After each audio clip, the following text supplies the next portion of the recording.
Hello guys, welcome sa aking walang kwentang channel. So nandito naman tayo para sa panibagong video. Finally guys, tayo ay malapit na magkaroon ng advent skill or yung dual na sword, na divine sword guys. So 39 na yan. So isa na lang ang kailangan natin na angel medal para makuha natin yung or makapag-craft na tayo ng ating sword guys. So yan, nag-change character lang muna tayo dahil kasi parang hindi pa nagre-reset yung 6 AM na mga events. So para saan ba yon guys? Lagi kasi ako natatalo sa 3v3 or hindi naman talaga totally talo palagi. Madalas lang dahil nga kasi advantage kasi na meron kang advent na skill dahil nga dagdag yun sa buhay. Syempre pag nag-transform ka ay parang titigas yung character mo or madadagdagan yung buhay mo kasi parang mag-iiba yung character mo parang magiging puti ka tapos magkakaroon ka ng wing. So yan lang kinuha natin guys, yung level 6 na kundon dahil nga medyo mahal yung mga florites ay yung mga materials sa pag-craft nito. So kuhain nyo muna yan kahit level 6 lang, tsaka na kayo magpa-level ng iba para sa akin kasi importante rin kasi yung attack na elements kasi yun yung nagpapa-level sa atin at mabilis makapag-PK at the same time mabilis makapagpa-level.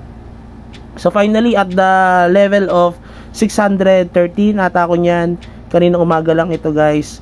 So anyway, i-upload pala natin yung ating PVP laban doon sa RF or Rage Fighter kasi marami talaga nagre-request noon.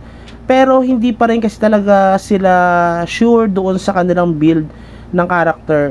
May bagong build ng Rage Fighter dito at matigas talaga siya.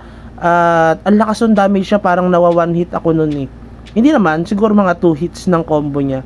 So, nakakagulat lang yung damage na yun at hindi ko pa alam kung ano ba yung bumabawas sa akin na ganun kalaki. So, yan. Nag-craft na tayo. Kita nyo wala pa tayong pants. Naka-brief pa lang tayo dyan. So yan yung ating dual na sword or yung ating divine sword. So yan yung advanced skill natin. So iba dyan, meron na dyan talaga. Nakikita nyo na sila. So ngayon dito sa ating character, ngayon lang tayo nakakuha. May dagdag damage din pala yan guys, no? Hindi ko lang nakita kung ano yung dagdag na damage niya. So yan, ginagawa natin kapag tayo ay magpapa-level, mag-AFK or mag-PK at the same time ay mag-red boss, tayo ay nagsiswitch sa attack na elements kasi dagdag din na damage yun sa mga kalaban natin na PVP or PVE pa man yan. Kaya pinapataas natin yan. Halos lahat legendary na guys yung ating elements na yon. So tignan natin yung itsura ng ating character kapag ka naka-advent na. Kuhain nyo ito dahil nga importante ito guys. Unahin nyo muna yung death elements, then kapag nakapag-legendary na kayo, kahit 124 lang ata.